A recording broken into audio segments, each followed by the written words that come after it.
So hello everyone, welcome to our channel Pathshala classes. और आज हम एलेट 2021 एग्जाम को एनालाइज करने के लिए यहाँ पर आए हैं। तो बिना टाइम वेस्ट करे हम अपने एग्जाम को एनालाइज करते हैं। क्योंकि बहुत सारे बच्चे 3:30 बजे से ही और 4 बजे से ही कॉल्स कर रहे हैं, मैसेज कर रहे हैं कि एक्सपेक्टेड कट ऑफ क्या जाएगी, एग्जाम कैसा था, इजी था, मॉडरेट था, टफ था। बच्चे अपनी परफॉर्मेंस को दूसरों के एनालिसिस से कंपेयर करते हैं। ठीक यही चलन चला आ रहा है कि वो यूट्यूब पर सबसे पहले या फिर सबसे पहले कह लो, सबसे पहले वो आंसर्स को ढूंढते हैं नेट पे, और दूसरा काम उनका होता है कि वो सीधे यूट्यूब पर आकर और कोचिंग सेंटर्स का या किसी कोई अगर पर्सनल अपनी वीडियोस बनाता है इस टॉपिक पे, तो वो उसके चैनल पे जाके सीधे पेपर एनालिसिस को देखते हैं।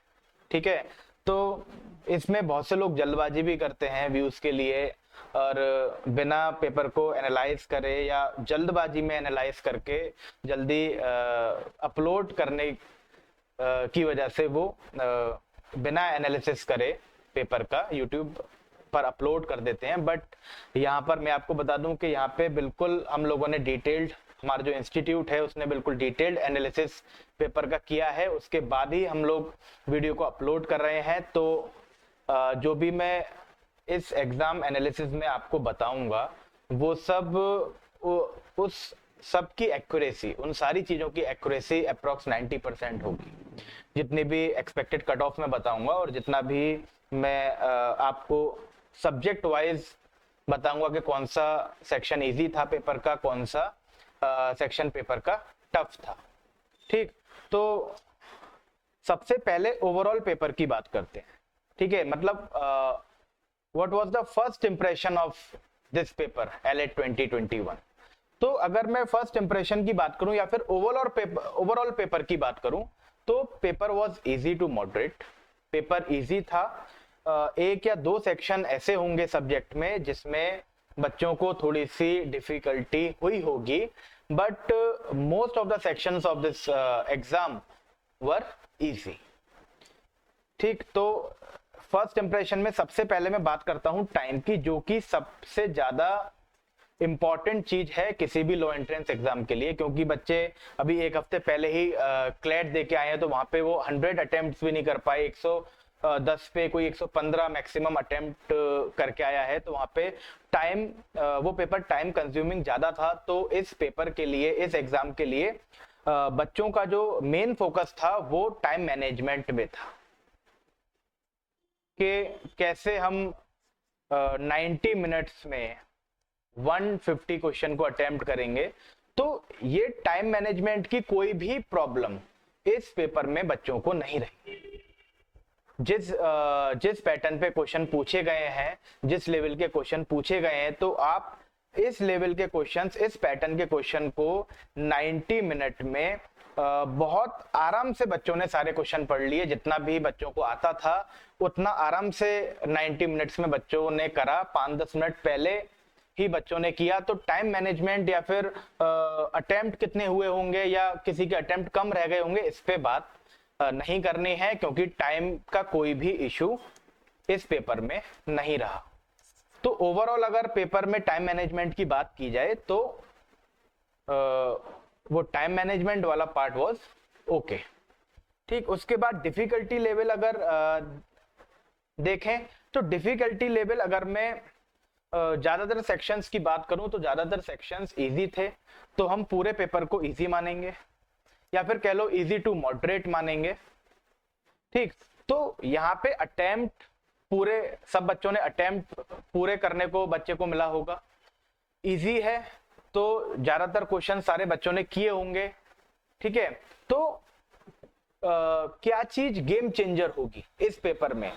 इस पेपर में गेम चेंजर होगा एक्यूरेसी। इस पेपर में गेम चेंजर होगा एक्यूरेसी, क्योंकि 100+ अटेम्प्ट्स करना नॉर्मल है इस पेपर में। जो होशियार बच्चा होगा, जो अच्छा बच्चा होगा, जिसने ज्यादा प्रैक्टिस की होगी, जिसने पूरी साल तैयारी की होगी अच्छे से, वो 115 to 120 अटेम्प्ट्स करके आया ही आया होगा। ठीक, अब क्या है कि मोस्टली बच्चे इसमें 100 प्लस अटेम्प्ट्स करके आए होंगे। अब 100 प्लस अटेम्प्ट्स, जब सारे लोग 100 प्लस अटेम्प्ट्स करे आएंगे तो सबका सिलेक्शन हो जाएगा, बट ऐसा नहीं होगा। यहाँ पे गेम चेंज कैसे होगा, जिसने ज्यादा एक्यूरेसी करी होगी, जिसका पेपर ज्यादा एक्यूरेट होगा, जिसके आंसर्स ज्यादा एक्यूरेट होंगे, वो उसके नंबर ज्यादा आएंगे, वो सेलेक्ट ज्यादा होगा। ठीक, तो इसमें क्या है, इसमें गेम चेंजर जो होने वाला है वो एक्यूरेसी होने वाली है, क्योंकि अटेम्प्ट में इतना ज्यादा अंतर नहीं आएगा। ऐसा नहीं होगा कि किसी ने 80 अटेम्प्ट्स किए हैं तो किसी ने 120 किए हैं। बहुत टाइम था, बहुत इजी क्वेश्चन थे, तो यहाँ पे एक्यूरेसी मैटर करेगी। और दूसरी चीज मैटर करेगी कि आपने इजी होने की वजह से कभी कभी क्या होता है कि बच्चे हड़बड़ी करते हैं, बच्चे जल्दबाजी करते हैं, तो उस जल्दबाजी की वजह से हमारे आंसर्स गलत हो जाते हैं। फिर घर आके हम देखते हैं कि अरे यार ये तो हमें आता था और आता हुआ गलत हो गया। तो वो भी क्या है, वो भी एक्यूरेसी है। तो यहाँ पे टाइम की प्रॉब्लम नहीं आएगी, यहाँ पे डिफिकल्टी लेवल की प्रॉब्लम नहीं आएगी। यहाँ पे जो गेम चेंजर होगा वो होगा एक्यूरेसी। जिसने ज्यादा एक्यूरेसी की होगी उसका सिलेक्शन हो जाएगा, और जिसके आंसर एक्यूरेट नहीं होंगे उसका सिलेक्शन नहीं होगा। ठीक, अगर हम पेपर को कंपेयर करें लास्ट ईयर के पेपर से, तो लास्ट ईयर का पेपर जो है वो हार्ड था, टफ था। अगर इसके कंपैरिजन में करें तो paper was easy, today's paper was easy, LA 2021 was easy. ठीक, तो इजी की वजह से कट ऑफ जो होगी हमारी वो हाई होगी। इस साल कट ऑफ हाई होगी। कितनी हाई होगी ये मैं लास्ट में आपको बताऊंगा कि कितनी एक्सपेक्टेड कट ऑफ हमारी इस साल जाने वाली है। और लगभग 2 या 3 नंबर का अंतर आएगा, लगभग उतनी ही कट ऑफ जाएगी, क्योंकि हमने इसका बहुत ज्यादा डिटेल्ड एनालिसिस किया है। उसके बाद में ये सारी बातें आपके सामने रख रहा हूं। ठीक, तो इसका अब सब्जेक्ट अगर एनालिसिस करें, हम सब्जेक्ट वाइज एनालिसिस करें, तो इंग्लिश में टोटल लास्ट ईयर इंग्लिश का जो पेपर था टफ था। इस बार इंग्लिश का पेपर लास्ट ईयर से थोड़ा मॉडरेट। ठीक, अब क्या है, इस पेपर में यानी कि आज के पेपर में 35 क्वेश्चन आए हैं। इंग्लिश के 35 क्वेश्चन थे।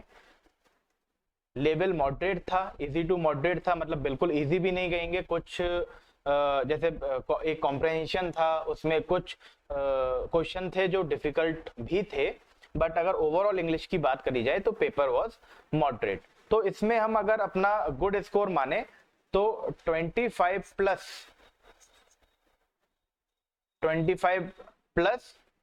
Is a good score. 25 plus हमारा गुड स्कोर माना जाएगा। अगर कोई 25 छू रहा है, अगर कोई 25 प्लस किसी के इंग्लिश में मार्क्स आ रहे हैं, तो इंग्लिश की तरफ से उसे कोई चिंता करने की जरूरत नहीं है। इसके बाद हम मैथ देखें। देखो मैथ में क्या, सॉरी जीके का पेपर लास्ट ईयर भी हमारा मॉडरेट था, इस साल थोड़ा और मॉडरेट हो गया है। इस साल अगर जीके की डिफिकल्टी लेवल अगर मैं आपको बताऊं तो जीके बहुत इजी, जीके बहुत इजी थी। डायरेक्ट क्वेश्चन थे, कोई भी क्वेश्चन या कोई भी पार्ट जीके का ऐसा नहीं लगा कि वो आउट ऑफ द बॉक्स आया हो, या जो बच्चों के लिए वो नया हो, है ना। जो जीके आनी चाहिए थी, प्रिडिक्टेबल था, जो जीके आनी चाहिए थी वही जीके पूछी गई। ठीक, इसमें टोटल 35 क्वेश्चंस पेपर में पूछे गए हैं, और 35 क्वेश्चंस में जो गुड स्कोर होगा जीके में वो 28 प्लस होगा। 28 प्लस, अगर कोई 28 छू रहा है, कोई 28 प्लस किसी के मार्क्स आ रहे हैं, तो उसे जीके की तरफ से भी चिंता करने की जरूरत नहीं है। Clear? Now come to logical reasoning. Logical reasoning का लेवल लास्ट ईयर इस साल के कंपैरिजन में हार्ड था। लॉजिकल रीजनिंग, असम्पशन रीजनिंग के क्वेश्चन ज्यादा थे। इस बार असम्पशन रीजनिंग के क्वेश्चन आए हैं, बट सिंपल लॉजिकल रीजनिंग को भी पूछा गया है, तो ये हार्ड टू मॉडरेट की तरफ जाता है। टोटल क्वेश्चन इसमें भी 35 थे, और गुड स्कोर जो आपका होगा लॉजिकल रीजनिंग में वो होगा 25 प्लस। अगर 25 प्लस आपके, ठीक है मैं ठीक बता रहा हूं, अगर 25 प्लस आपको लग रहा है कि आपके 25 प्लस आ जाएंगे तो लॉजिकल रीजनिंग में भी आपको बिल्कुल भी चिंता करने की आवश्यकता नहीं है। ठीक, मैथमेटिक्स लास्ट ईयर मॉडरेट या कह लो हार्ड, जिसे मैथ बिल्कुल नहीं आती उसके लिए तो हार्ड है, और वो हर पेपर में हार्ड रहेगी। इस वजह से मैथ को बच्चे क्या करते हैं, स्किप करके जाते हैं। बट इस बार मैथ इतना इजी आया है कि जो बिल्कुल स्किप करके गया होगा उसका सिलेक्शन नहीं होने वाला, क्योंकि जो 10 क्वेश्चन मैथ के आए हैं वो इतने ज्यादा इजी आए हैं कि इसमें से 7 और 8 क्वेश्चन बहुत आराम से, किसी ने अगर थोड़ी सी भी बेसिक प्रैक्टिस भी अगर मैथमेटिक्स की होगी, बेसिक चैप्टर्स भी मैथमेटिक्स के किए होंगे, तो वो बहुत इजीली 7 to 8 नंबर्स मार्क्स यहाँ पे ला सकता है। तो जो बिल्कुल स्किप करके गया होगा उसके लिए क्या होगा, ये बहुत बड़ा अंतर पैदा कर देगा मैथमेटिक्स। ठीक है, तो ये क्या होगा, मैथ इस बार मैथ भी गेम चेंजर होगा, क्योंकि इजी है। कुछ ऐसे बच्चे भी होंगे जिन्होंने 9 और 10 में 10 भी क्वेश्चन लगाए होंगे सही। ठीक है, तो 7 और 8 यहाँ पे गुड स्कोर मैथ में माना जाएगा।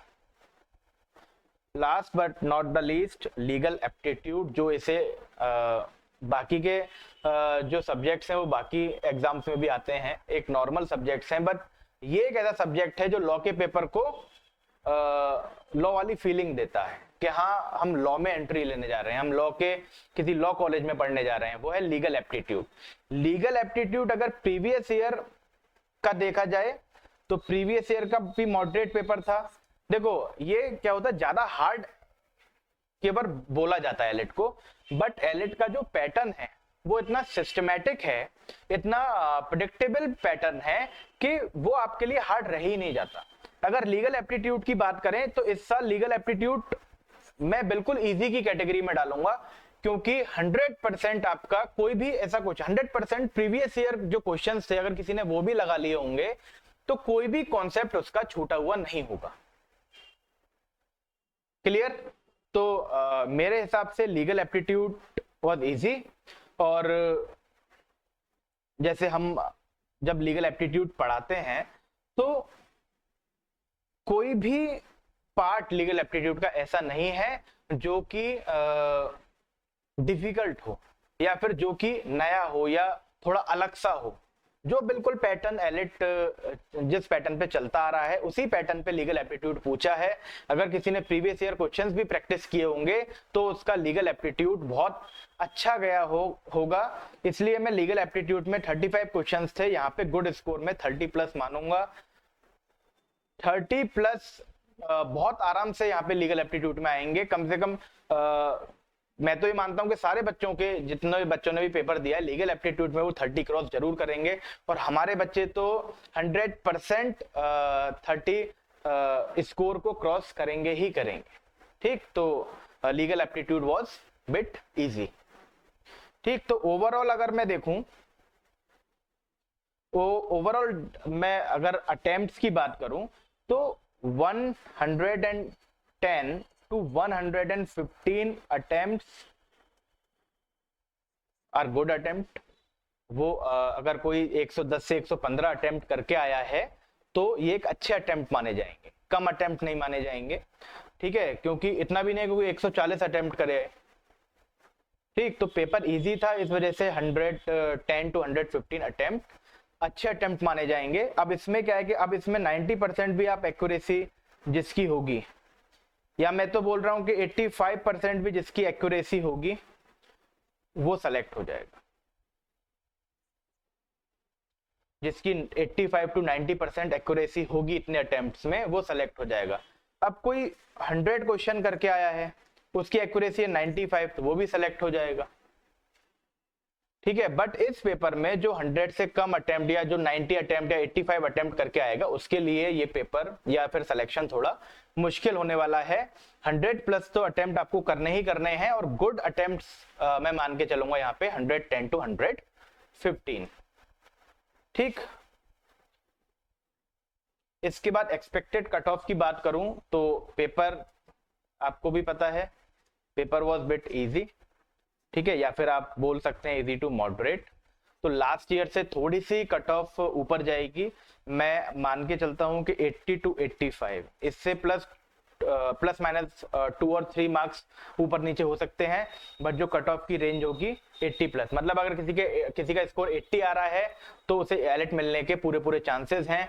अगर वो 85 प्लस आ रहा है तो 100% उसका एलिट में इस बार सिलेक्शन होगा। तो ये कट ऑफ आप याद रखिएगा जो मैं आज बता रहा हूं, 7 से 10 दिनों में, 7 to 10 डेज में आपका रिजल्ट आ जाएगा। फिर आप कट ऑफ देख लीजिएगा, लगभग इतनी ही कट ऑफ जानी है। 80 जिसने क्रॉस किया होगा उसके चांसेस हैं 90%, 85 जिसने क्रॉस किया होगा वो बिल्कुल एलिट में अंदर है इस साल, ठीक है। तो लास्ट ईयर से 5-6 नंबर 10 नंबर कट ऑफ इस बार ज्यादा जाएगी। क्लियर? अब बात है सेक्शन वाइज एनालिसिस की। कल हमारा एक सेशन है, मतलब कल मैं एक वीडियो बनाऊंगा बिल्कुल डिटेल्ड सेक्शन वाइज एनालाइज करके पेपर को, हर क्वेश्चन को एनालाइज करके उसका जो मोस्ट अप्रोप्रिएट आंसर होगा, कल हमारी पूरी टीम पेपर को एनालाइज करेगी, एक एक क्वेश्चन को एनालाइज करेगी, एक एक क्वेश्चन को सॉल्व करेगी और उसका जो मोस्ट अप्रोप्रिएट आंसर होगा वो आपको कल बताया जाएगा। तो अगर इसका सेक्शन वाइज आपको एनालिसिस देखना है हर क्वेश्चन का, तो कल आप 9 बजे हमारे चैनल पे आके इसको देख सकते हैं। क्लियर? अब जाने से पहले मैं एक और बात आपको बताना चाहता हूं कि अब बच्चे सोच रहे हैं कि क्लैट और एलिट अब हो गया, क्लैट और एलिट हो गया, अब क्या करें? ठीक, तो अभी आप एक दिन रेस्ट करो, बट पूरी तरह से रेस्ट करने का अभी हमारे पास टाइम नहीं है। ठीक, एक बहुत इंटरेस्टिंग बात मैं आपको बताऊं, इसके बारे में बताने से पहले बहुत इंटरेस्टिंग बात मैं आपको एक बताऊं कि मैं फैजान मुस्तफा साहब की एक वीडियो देख रहा था लास्ट, अभी जो उन्होंने लास्ट वीडियो डाली है उसमें उन्होंने एक बहुत अच्छी बात कही कि आपका क्लैट बेकार हो गया तो क्या हुआ। एक बच्चे ने उनसे बोला कि आपने क्लैट में उनके साथ क्या किया, चीटिंग की, ठीक है, उसे पेपर लेट मिल पाया होगा या जो भी इशू हुआ, हर साल क्लैट के साथ इशू होता है। तो उसमें उस बच्चे ने उनसे बोला कि आप मत लीजिए क्लैट में मुझे, मैं फिर भी चीफ जस्टिस ऑफ इंडिया बन के दिखाऊंगा, ठीक है। तो उस पर बहुत अच्छा जवाब फैजान मुस्तफा साहब ने दिया उस वीडियो में। उन्होंने बोला कि बेटा आज तक कोई भी क्लैट का बच्चा चीफ जस्टिस ऑफ इंडिया नहीं बन पाया है, ठीक है। तो उन्होंने बताया कि क्लैट इतने अभी पुराने नहीं हुए, अभी ये नए हैं, 20-25 सालों से ये क्लैट स्टार्ट हुआ है। तो अभी कोई भी बच्चा क्लैट का चीफ जस्टिस ऑफ इंडिया नहीं बन पाया है, ठीक है। तो बच्चे क्या करते हैं, बच्चे सोचते हैं कि क्लैट और एलिट दिया और बात खत्म। देखो, लॉ एंट्रेंस एग्जाम्स, लॉ एक ऐसा फील्ड है जो एंशिएंट टाइम से चला आ रहा है। हमारे इंडिया में इतनी अच्छी अच्छी ट्रेडिशनल यूनिवर्सिटीज हैं जिनसे आप लॉ करके अपने करियर में बहुत कुछ अचीव कर सकते हैं। जितने भी सुप्रीम कोर्ट के जजेस हैं, जितने चीफ जस्टिस ऑफ इंडिया रहे हैं, जितने भी हमारे लॉयर पॉलिटिशियंस रहे हैं, वो सारे के सारे ट्रेडिशनल यूनिवर्सिटीज से पढ़े हुए हैं, ट्रेडिशनल यूनिवर्सिटीज से लॉ करे हुए हैं, जिनकी तरफ एक नॉर्मल बच्चे का ध्यान जाता ही नहीं है। क्योंकि कोई भी इंस्टीट्यूट, कोई भी मेंटर उन्हें ये नहीं बताता, ये ऑप्शंस नहीं बताता। उनके हिसाब से लॉ के बस 2 ऑप्शन है, and that is CLAT and elite. नहीं, यहां पे आपके ऑप्शन खत्म नहीं होते। आपने क्लैट दे दिया, आपने एलिट दे दिया, अब इसके बाद क्या? इसके बाद आपके पास ट्रेडिशनल यूनिवर्सिटीज के एग्जाम बचे हैं, और इतनी अच्छी अच्छी यूनिवर्सिटीज हैं जहां से लॉ करके इतने सारे जजेस बन गए, इतने सारे सुप्रीम कोर्ट के, हाई कोर्ट के, डिस्ट्रिक्ट कोर्ट के इतने सारे जजेस बन गए, और इतना अच्छा वो लीगल प्रोफेशन में कर रहे हैं। ठीक, तो मैं इसके बाद क्या, इसके बाद उन पेपर्स की तैयारी करिए। ठीक, अब उन पेपर्स, मैं उन ट्रेडिशनल यूनिवर्सिटीज के बारे में 3 एग्जाम्पल मैं लेके आया हूं आपके सामने, and that is AMU law, Aligarh Muslim university law, Banaras Hindu university law, and Jamia Millia Islamia law, ये ट्रेडिशनल यूनिवर्सिटीज हैं, ये सेंट्रल यूनिवर्सिटीज हैं, इनकी रेपुटेशन बहुत ज्यादा हाई है। आप इनकी तैयारी कर सकते हैं, इनकी तैयारी करिए। और अभी जिन बच्चों का एएमयू का एग्जाम है, मैं गारंटी आपको दे रहा हूं कि 30 दिन में इतनी अच्छी इस एएमयू लॉ की तैयारी की जा सकती है कि आपको बिल्कुल भी निराश होने की जरूरत पड़ेगी नहीं। आपका ईयर, ये जो साल है, ये बर्बाद नहीं होगा, आपको एएमयू लॉ में एडमिशन मिल जाएगा। ठीक, तो ये ऐसे एग्जाम्स हैं जिसमें आप कम मेहनत में और बहुत अच्छी रैंक के साथ इनमें एडमिशन ले सकते हैं, और इनसे कैरियर ऑप्शन बहुत सारे आपके लिए खुल जाएंगे। ठीक है, तो इन ट्रेडिशनल यूनिवर्सिटीज के लिए आप तैयारी कर सकते हैं। अभी जिसने अब एएमयू के तो फॉर्म निकल गए, इसका पेपर होना बाकी है, जेएमआई का तो फॉर्म निकल गए, इसका पेपर होना बाकी है, बट बीएचयू के अभी फॉर्म भी नहीं निकले। अभी बीएचयू के फॉर्म्स आने वाले हैं, तो जिन बच्चों ने केवल क्लेट या एलिट भरा था, वो बनारस हिंदू यूनिवर्सिटी के फॉर्म में अप्लाई करे, यहाँ का एग्जाम क्रैक करे। ठीक है, अगर आप टॉप 10 इंडिया में लॉ कॉलेजेस अगर आप रैंक्स देखें, तो एएमयू भी उसमें आएगा, बीएचयू भी उसमें आएगा, और जामिया मिलिया इस्लामिया भी उसमें आएगा।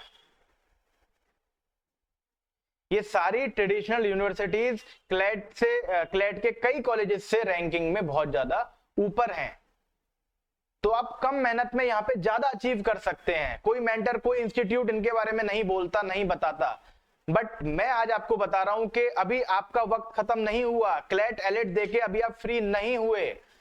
आप इन ट्रेडिशनल यूनिवर्सिटीज की तैयारी कर सकते हैं, और बहुत कम समय में, मैं बोल रहा हूं कि 30 दिन में मैं करा के दूंगा आपको एएमयू लॉ की तैयारी।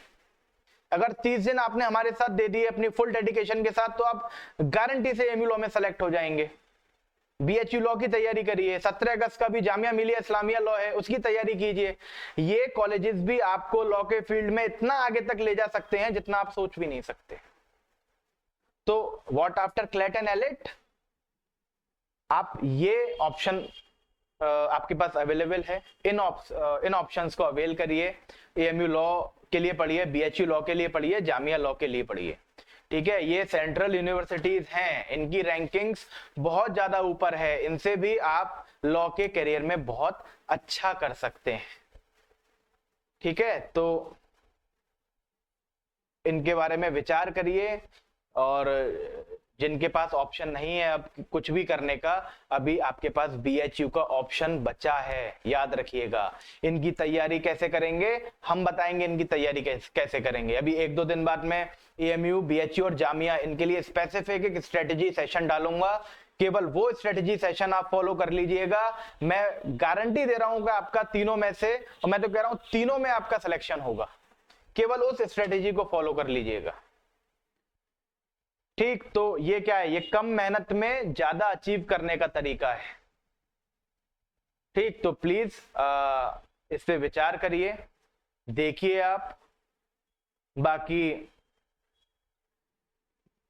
आप हमारे चैनल से जुड़े रहिए। आज के लिए इतना ही था।